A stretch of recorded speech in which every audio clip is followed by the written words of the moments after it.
तो ये है कि आरएसएस की मजबूती का कारण ये है। आरएसएस का ये जो 100वां साल है, तो अब जब आप कह रहे हैं, आप स्वयं कह रहे हैं कि आरएसएस की पकड़ ग्रामीण क्षेत्रों में ज्यादा है, समाज जिस दिन संगठित हो जाएगा यह राष्ट्र परम वैभव को प्राप्त करेगा। पूरे विश्व के मानव इतिहास में अगर आप देखेंगे तो मनुष्य निर्मित। नमस्कार।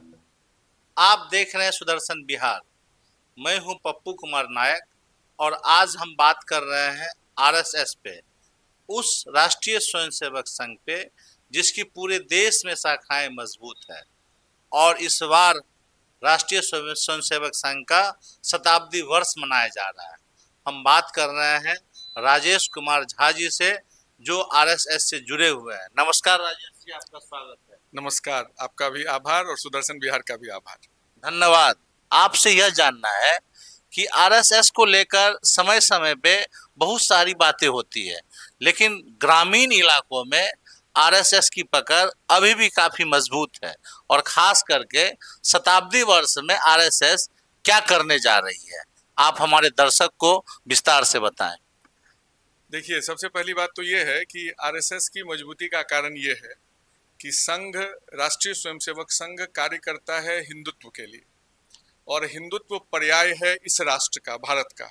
अभी कुछ ही दिन पूर्व आपने सुना होगा, परम पूज्य मोहन भागवत जी ने कहा था कि इस राष्ट्र का, भारत देश का जो उत्तरदायी समाज है वह कौन है? वह हिंदू समाज है। क्यों? क्योंकि इस राष्ट्र का चरित्र, इस राष्ट्र का मानस, इस समाज का चरित्र, इस समाज का मानस, उसकी चित्ती, उसके देखने विचारने की दृष्टि, वह सब कुछ हिंदू समाज के द्वारा ही निर्धारित हुई है। तो अब जब आप कह रहे हैं, आप स्वयं कह रहे हैं कि आरएसएस की पकड़ ग्रामीण क्षेत्रों में ज्यादा है, तो हम ज्यादा या कम की दृष्टि से नहीं देखते। हमें तो यह करना है केवल कि इस पूरे हिंदू समाज को एकत्र करना है, पूरे हिंदू समाज को संगठित करना है। संघ अपने आप में कोई संगठन नहीं है, यह तो समाज को ही संगठित करने का उपक्रम है। समाज जिस दिन संगठित हो जाएगा यह राष्ट्र परम वैभव को प्राप्त करेगा। रही बात शताब्दी वर्ष की, तो शताब्दी वर्ष हम सब जानते हैं कि इस 2 अक्टूबर में हम लोग 1925 से चलकर 2025 तक 100 वर्षों की एक अवधि पूरी हो जाएगी। पूरे विश्व के मानव इतिहास में अगर आप देखेंगे तो मनुष्य निर्मित दूसरा और कोई संगठन ऐसा नहीं है जिसने 100 वर्ष की अपनी अवधि पूरी की हो। और 100 वर्ष की अपनी अवधि ही केवल पूरी ना की हो, उसका जो लक्ष्य है, उसका जो उद्देश्य है, जिस उद्देश्य से वह संगठन निर्मित हुआ, उस उद्देश्य की तरफ वह अग्रसर भी हो रहा है, ऐसा आपको और कहीं नहीं मिलेगा। इसका कारण क्या है? कारण है जो आपने बताया, इसकी शाखा। संघ का मूल है उसकी शाखा, और शाखा क्या है? शाखा है चरित्र निर्माण का केंद्र। हिंदू के जितने भी अंग उपांग हैं, हिंदू का जो वांग्मय है, हिंदू की जो दर्शन पद्धति है, उस सब की शिक्षा शाखा में सहज रूप से ही उपलब्ध हो जाती है। उसके लिए कोई अन्यत्र प्रयास करने की आवश्यकता नहीं होती। तो संघ के शताब्दी वर्ष में भी अगर आप कहेंगे कि संघ का मुख्य उद्देश्य क्या है, तो मुख्य उद्देश्य यही है कि शाखा की मजबूती हो। हमने ग्रामीण क्षेत्रों को मंडल में, और जो नगरीय क्षेत्र हैं, शहरी क्षेत्र हैं, उन्हें हमने बस्तियों में विभाजित किया है। तो इस बार शताब्दी वर्ष में हमने जो 7 लक्ष्य निर्धारित किए हैं, उस 7 लक्ष्य में पहला जो हमारा लक्ष्य है, जो 2 अक्टूबर से शुरू होने वाला है, वह गणवेश का कार्यक्रम है।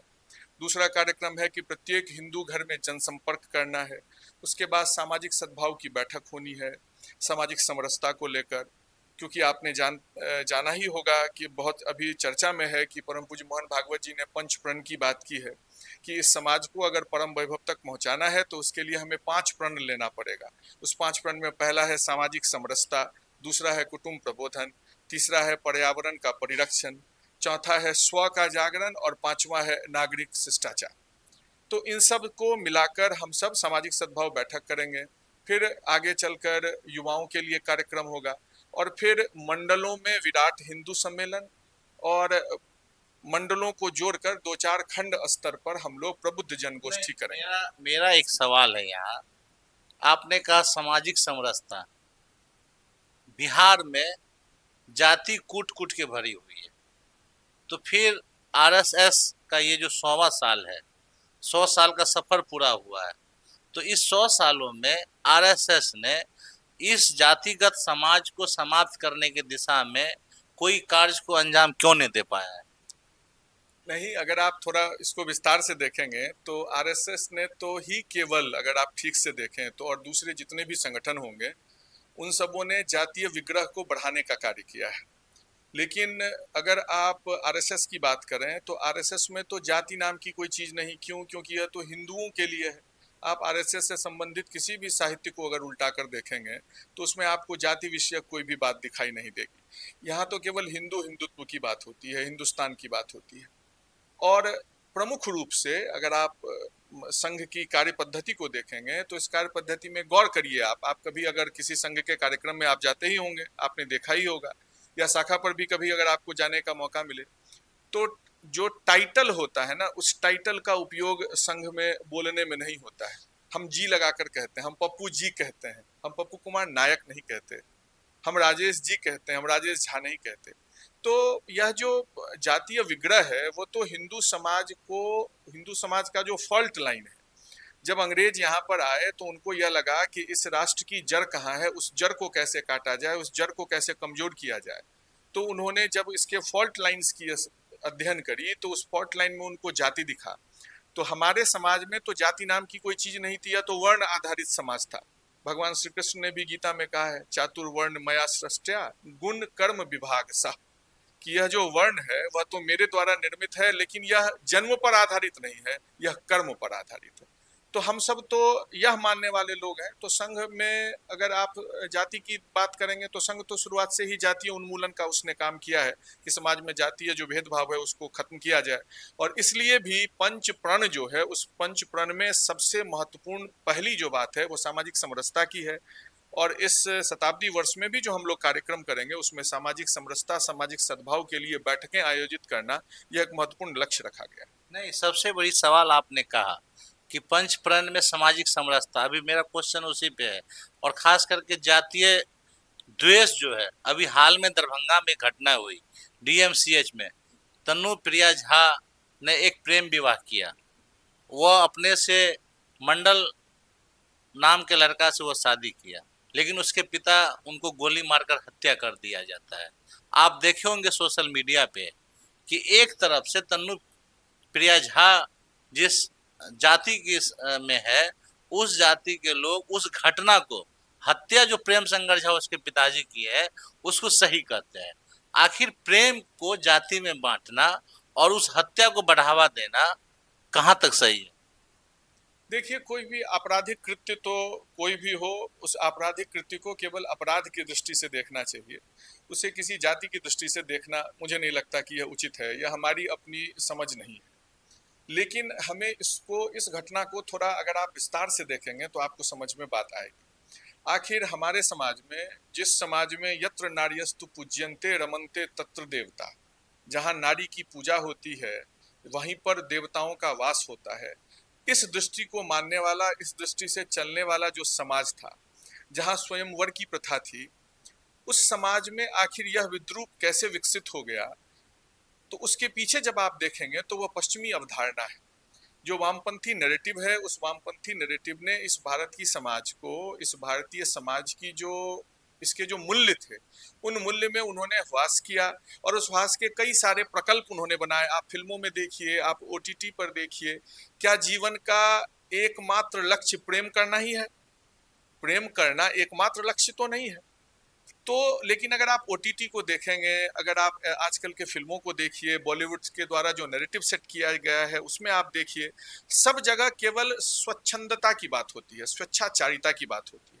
मुझे लगता है कि समाज को अनुशासित ढंग से व्यवहार करना चाहिए और वह अनुशासन हर एक चीज पर लागू होना चाहिए। प्रेम भी उस अनुशासन की परिधि से मुक्त नहीं है। प्रेम करना ही जीवन का केवल एकमात्र उद्देश्य तो नहीं है, एकमात्र उद्देश्य तो नहीं है। तो मैं ऐसा मानता हूँ, यह मेरी अपनी व्यक्तिगत राय है, कि इस सब तरीके की जो घटनाएं हैं उनको आप अशिक्षा से जोड़कर देखिए, ऐसी घटनाओं को आप वामपंथी नैरेटिव विमर्श से जोड़कर देखिए, ऐसी घटना को आप पश्चिम का जो अंधानुकरण है उससे जोड़कर देखिए। उससे जोड़कर जब आप देखेंगे तो आप इस तह तक पहुंच पाएंगे कि तनुप्रिया ही नाम बताया आपने, जो तनुप्रिया है, उस तनुप्रिया के जीवन का क्या और भी पक्ष है? दूसरा, उसके जो पिता ने जो इस तरीके की आपराधिक घटना करी, उस पिता के मन में किस सब तरीके के प्रश्न उठ रहे होंगे, समाज उसको किस तरीके से देख रहा होगा। इस एक घटना को आप समाज के चरित्र का पर्याय नहीं कह सकते हैं। यह सब आपराधिक घटनाएं हैं, और उन आपराधिक घटनाओं के पीछे जिस तरीके की मनोवृत्ति काम करती है, हमें उस मनोवृत्ति पर ध्यान देना चाहिए। वही तो मैं बता रहा हूं कि समाज का प्रबोधन जब होगा कि समाज का और क्या लक्ष्य है। हमारे यहाँ तो 4 पुरुषार्थ है, धर्म, अर्थ, काम और मोक्ष। दूसरी और कौन सी जीवन पद्धति है जो धर्म, अर्थ, काम और मोक्ष को इस तरीके से समवेत देखती है, सम्यक देखती है? तो जिस समाज ने काम को पुरुषार्थ के अंतर्गत रखा, उस काम का कैसा स्वरूप रहा होगा। और आज के समय में पश्चिम के अंधानुकरण से, बॉलीवुड द्वारा बनाए गए नैरेटिव से, ब्रेकिंग इंडिया फोर्सेज के द्वारा बनाए गए विमर्श से, इसका जो एक दूसरा चरित्र, दुष्चरित्र, व्यभिचार की तरह जो समाज में प्रतिस्थापित किया जा रहा है, मुझे लगता है ऐसी घटनाएं उसी के फलस्वरूप हो रही। नहीं, क्या ये अंतरजातीय विवाह समाज के लिए घातक है आपके हिसाब से? पहली बात तो मैं तो जाति में विश्वास नहीं करता, मैं तो हिंदुत्व की परिधि में विश्वास करता हूं। तो मेरा ये मानना है कि विवाह नितांत निजी व्यवहार है। इस नितांत निजी व्यवहार पर समाज को केवल एक अनुशासन की सीमा रखनी चाहिए। उसको उस अनुशासन में कोई अपनी तरफ से कंडीशंस इन्वॉल्व नहीं करना चाहिए। मुझे लगता है यही उचित होगा। तो जो उन्होंने, जो प्रेम शंकर झा ने जो अपने बेटी के पति को हत्या किया, तो क्या आप उसको किस नजर से देखते हैं? मैं उसको आपराधिक कृत्य के तौर पर देखता हूँ। यह अपराध है, और किसी की हत्या करना, जीवन देना प्रकृति का ही केवल एक मात्र निर्णय है। वैसे ही जीवन लेना भी केवल प्रकृति का ही, निसर्ग का ही अधिकार है। उस अधिकार को किसी व्यक्ति के द्वारा जब अपने हाथ में ले लिया जाता है, तो वह अपराध की श्रेणी में आता है। मुझे ऐसा लगता है कि इस घटना को अपराध की दृष्टि से देखिए, उसको किसी जाति की दृष्टि से देखना, यह वही वामपंथी नैरेटिव है। आप जो सोशल मीडिया की बात कर रहे हैं, सोशल मीडिया पर जो लोग इसे ब्राह्मण वर्सेस मंडल की तरफ से देखते हैं, मैं फिर कह रहा हूं, स्पष्ट रूप से कह रहा हूं, वह हिंदू समाज को कमजोर करने का जो विमर्श चल रहा है, उस विमर्श को बढ़ा रहे हैं। वो इस घटना को अपराध की दृष्टि से देखना चाहिए, इस घटना को सामाजिक प्रबोधन की दृष्टि से देखना चाहिए, इस घटना को अपने कुटुंब के प्रति आपका क्या व्यवहार होता है, आप अपने कुटुंब का, अपने परिवार का, अपने बच्चों का किस तरीके से चरित्र निर्माण करते हैं, उसके अंदर किस तरीके से मूल्य परक शिक्षा को अधिस्थापित करते हैं, यह उस दृष्टि से देखा जाने वाला प्रसंग है। यह इस दृष्टि से देखा जाने वाला प्रसंग नहीं है जिस तरीके से लोग आज सोशल मीडिया पर व्यवहार कर रहे हैं।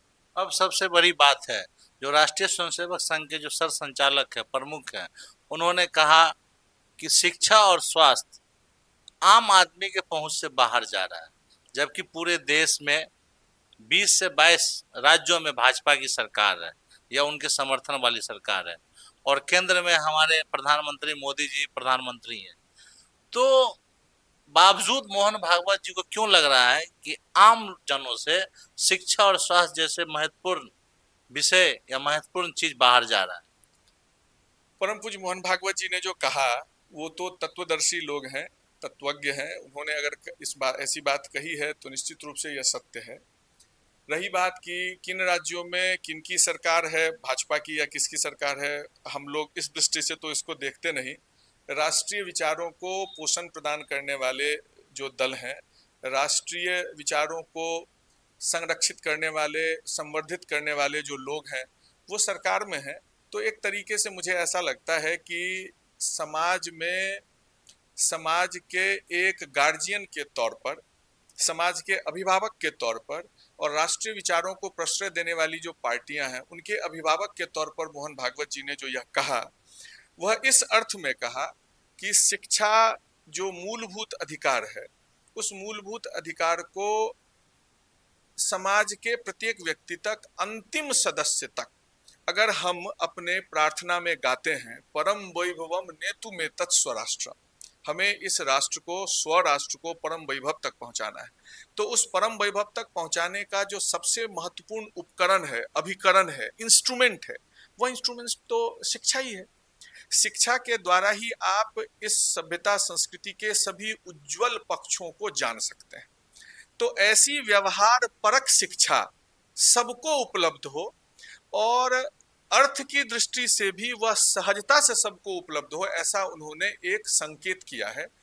और इसको आप इस दृष्टि से मत देखिए कि सरकार के द्वारा इस तरफ कोई कार्य नहीं किया जा रहा, ऐसा नहीं है। मैं फिर वही कहूंगा कि यह एक विमर्श है कि जो प्राइवेट स्कूल्स हैं या जो प्राइवेट फंडिंग से जो ऑर्गेनाइजेशंस चलती हैं, वह शिक्षा ज़्यादा उपयुक्त शिक्षा है और सरकार के द्वारा सरकारी स्कूल में जो शिक्षा प्रदान की जाती है उसका स्तर कमजोर है, यह भी एक नैरेटिव समाज में स्थापित कर दिया गया है। आप ही के बच्चे ने सरकारी स्कूल से पढ़ाई नहीं की होगी, जो समाज में थोड़े से अर्थ से मजबूत हो जाते हैं वो अपने बच्चों को प्राइवेट स्कूल में पढ़ाने लगते हैं। उनके कहने का संकेत यह है कि सरकार की प्राथमिकता में, उसकी प्रायोरिटीज में शिक्षा इस तरीके से महत्वपूर्ण रोल अदा करे कि उनकी नीतियों के द्वारा जो सरकारी शिक्षण व्यवस्था है वह मजबूत हो, क्योंकि सरकारी शिक्षण व्यवस्था सहज है, कम अर्थ में उपलब्ध है और वह व्यवहार परक और मूल्य परक इस तरीके से हो जाए कि समाज का अंतिम जो पायदान पर व्यक्ति खड़ा है वह भी अपने बच्चों को शिक्षा मुहैया करवा पाए। एक तो उनके कहने का तात्पर्य यह था। दूसरा जो उन्होंने स्वास्थ्य को कहा, इसको थोड़ा फिर मैं कहूंगा इसे बड़े आलोक में देखिए। अभी जिस टैरिफ वार की बातचीत चल रही है, अमेरिका चाहता है कि वो डंपिंग करे, जो एग्रो प्रोडक्ट्स हैं, जो किसान से संबंधित, कृषि से संबंधित प्रोडक्ट्स की डंपिंग करना चाहता है। वह हम तो नहीं चाहेंगे कि हमारे यहाँ के किसान खत्म हो जाएं, और हमारे यहाँ का सबसे ज्यादा जो एक्सपोर्ट अमेरिका की तरफ होता है वो किसका होता है? वह होता है फार्मा का। तो वो जो टैरिफ लगाया जा रहा है उस टैरिफ से वो अमेरिका यह समझता है, ट्रंप की सरकार यह समझती है कि टैरिफ बढ़ाकर वो फार्मा सेक्टर को खत्म कर देगी। आपको हाल में कोरोना याद होगा कि कोरोना में एक दवा ऐसी थी जिस दवा की जरूरत पड़ गई थी बहुत ज्यादा, अमेरिका तक को भारत सरकार के द्वारा उस दवा की सप्लाई करी गई थी। तो दूसरा जो स्वास्थ्य की बात उन्होंने कही, उनके कहने का तात्पर्य यह था कि अगर मान लीजिए बाहर जो विदेशी सरकारें हैं उनके द्वारा यहाँ के स्वास्थ्य सेवा पर, यहाँ के स्वास्थ्य प्रकल्प पर अगर चोट किया जाता है तो उस चोट को अगर हम सहन कर सकें, उस चोट को अगर हम कमजोर कर सकें उसके प्रभाव को, उसके लिए क्या करना पड़ेगा? तो उसके लिए करना ये पड़ेगा कि भारत का जो समाज है, इतना बड़ा समाज, 150 करोड़ भारतीय हैं, उनको समग्र रूप से अगर जितनी सुविधा सरकारी स्तर पर आज उपलब्ध हो रही है, जितनी सुविधा सरकार के द्वारा विदेशों को निर्यात करने में स्वास्थ्य के प्रकल्प पर दिया जा रहा है, वह अगर हम अपने समाज की तरफ लगाएंगे तो मुझे लगता है कि टैरिफ वाला जो वॉर है उससे भी हम लोग बच पाएंगे, हमारा जो इकोनॉमी है वो बच जाएगा और हमारी अर्थव्यवस्था जब मजबूत रहेगी तो उसके द्वारा समाज को भी स्वास्थ्य सेवा अच्छे तरीके से उपलब्ध हो पाएगी। क्योंकि इसमें मैं पूर्ण रूप से उनके इस बात से सहमत हूँ। तो मेरा यह कहना है कि संघ की तरफ से अगर कोई बात होती है और खास करके परम पूज्य मोहन भागवत जी के द्वारा जो बात कही गई शिक्षा और स्वास्थ्य को लेकर, वह किसी व्यक्ति के हित या अहित से संबंधित नहीं है। संघ की दृष्टि संपूर्ण समाज को लेकर होती है। समाज के हित में जो बात है, समाज के हित की तरफ संकेत करना, समाज के हित को बल प्रदान करना, समाज के उद्दिष्ट में सहायक अगर कोई विषय है और वह विषय अगर कहीं दब रहा है, उस विषय को प्रमुखता से समाज के सामने में दृष्टि में लाना, यह संघ का कार्य है। तो मैं परम पूज्य मोहन भागवत जी के इस कथन को, उनके इस स्टेटमेंट को इसी दृष्टि से देख रहा हूँ। क्या आरएसएस का राजनीतिकरण हो रहा है? पहली बात तो ये कि आरएसएस का राजनीतिकरण जिनकी दृष्टि में हो रहा हो वह किस दृष्टि से इसको राजनीतिकरण में देखते हैं मुझे नहीं पता, लेकिन संघ का तो कोई अपना ऐसा तो है नहीं कि संघ तो समाज नीति में विश्वास करने वाला है। नहीं, आप जिस समाज नीति की बात कर रहे हैं, बिहार सरकार के मंत्री अशोक चौधरी जी ने कहा है कि आरएसएस कोटे से उनके दामाद को सवर्ण आयोग का सदस्य बनाया गया। संघ के किसी अधिकारी ने तो ऐसा नहीं कहा ना। मान लीजिए मेरी बात, आप मुझे मैं आप ही की बात में एक प्रति प्रश्न कर रहा हूं। आपने जो प्रश्न किया कि भारत की बात भारत का प्रधानमंत्री कहे वह मान्य होगा या भारत की बात इटली का प्रधानमंत्री कहे? नहीं, ये आप बात को घुमा रहे हैं। आप सीधा कहिए, एक मंत्री अगर बोल रहे हैं आरएसएस का कोटा है तब तो संघ का राजनीतिकरण हो रहा है। यह उनकी अपनी समझ है। मैं आपको फिर कह रहा हूँ, मैं घुमा नहीं रहा, मैं सीधा बोल रहा हूँ। जिस मंत्रालय के वह मंत्री हैं, अशोक चौधरी जी की आप बात कर रहे हैं ना, जिस मंत्रालय के वह मंत्री हैं उस मंत्रालय के विषयों से संबंधित उनकी अगर कोई बात होगी तो वह यह मानी जाएगी कि बहैसियत वह मंत्री की बात है। लेकिन समाज के किसी अन्य विषय पर वह एक प्रबुद्ध नागरिक हैं, बिहार के मंत्री हैं, लेकिन इस समाज के नागरिक भी तो हैं। तो समाज से संबंधित किसी विषय पर उससे किसी प्रेस रिपोर्टर ने प्रश्न पूछा तो उन्होंने यह बात कही। लेकिन संघ से संबंधित कोई बात, उसकी मान्यता तब तो होगी ना जब संघ का कोई सक्षम अधिकारी इस बात पर मुहर लगाए।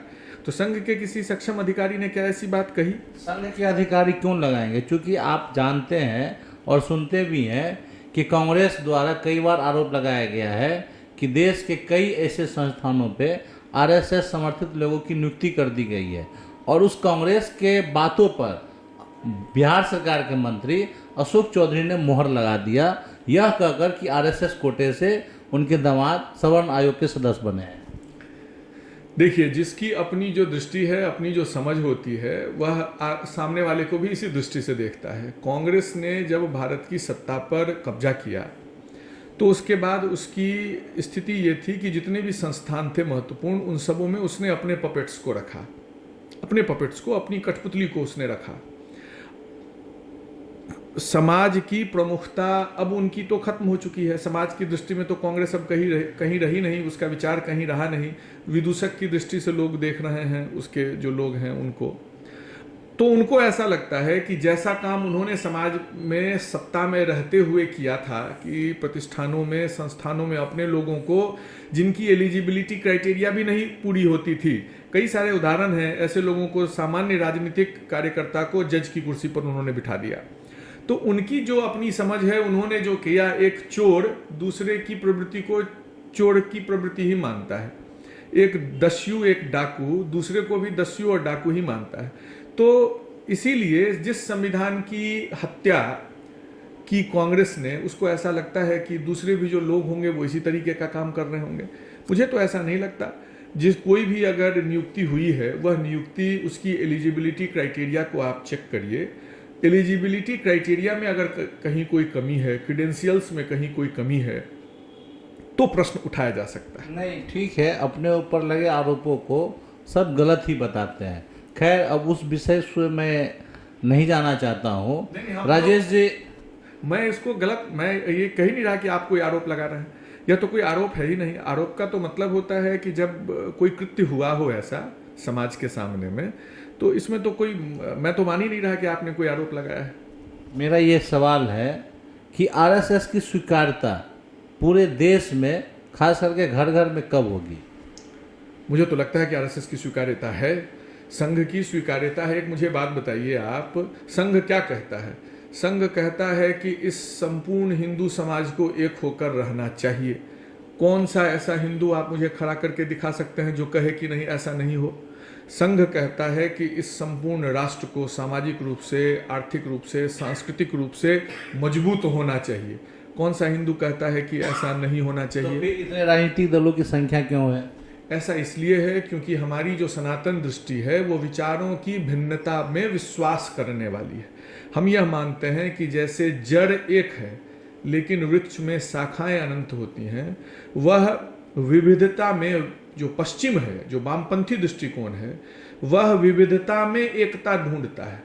हम एक को विविध रूप में प्रदर्शित करने में विश्वास करने वाले लोग हैं। तो विचारों की भिन्नता है, अलग अलग विचार हैं, लेकिन जैसे सभी नदियां सागर में प्रविष्ट हो जाती हैं, समाहित हो जाती हैं, वैसे ही हमारा यह मानना है कि समाज में जितने भी विचार हैं वो सब इस समाज को मजबूत करने वाले ही हैं। नहीं तो जैसे कृष्ण की पूजा होती है वैसे ही राम की भी पूजा होती है, जैसे बुद्ध को स्वीकार्यता प्राप्त हुई वैसे ही जैन को भी स्वीकार्यता प्राप्त हुई।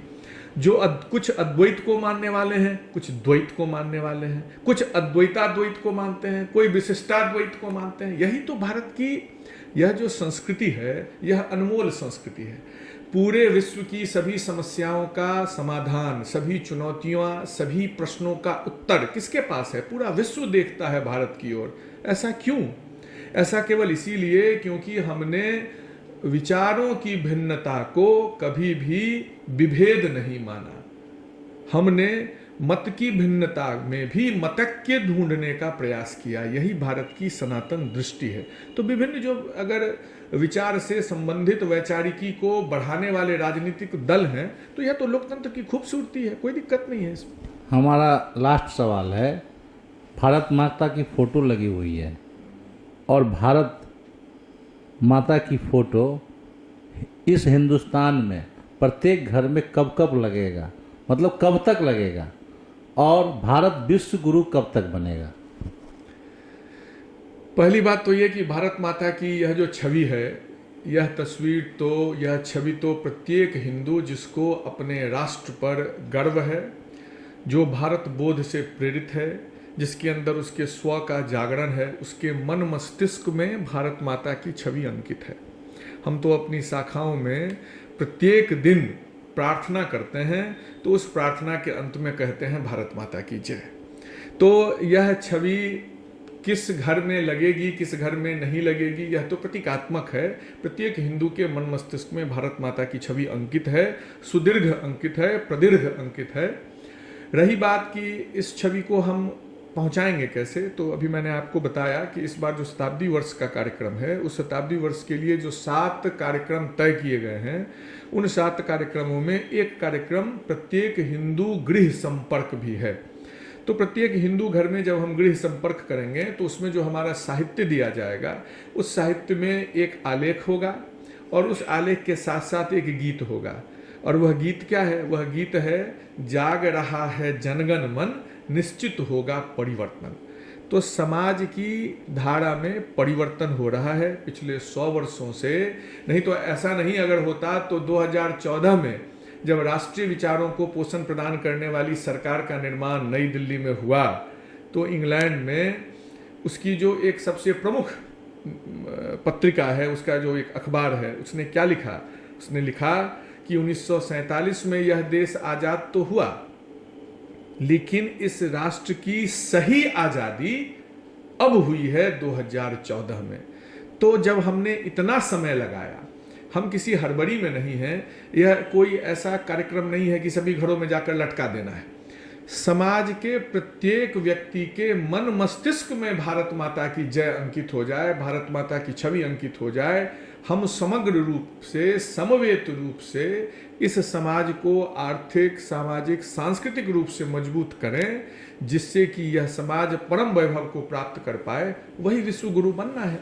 तो जिस दिन यह पूरा समाज इस सम्यक रूप से, समवेत रूप से इस दृष्टि को अपने मन मस्तिष्क में, अपने व्यवहार में उतार लाएगा, उस दिन यह समाज विश्व गुरु बन जाएगा, यह राष्ट्र विश्व गुरु बनेगा।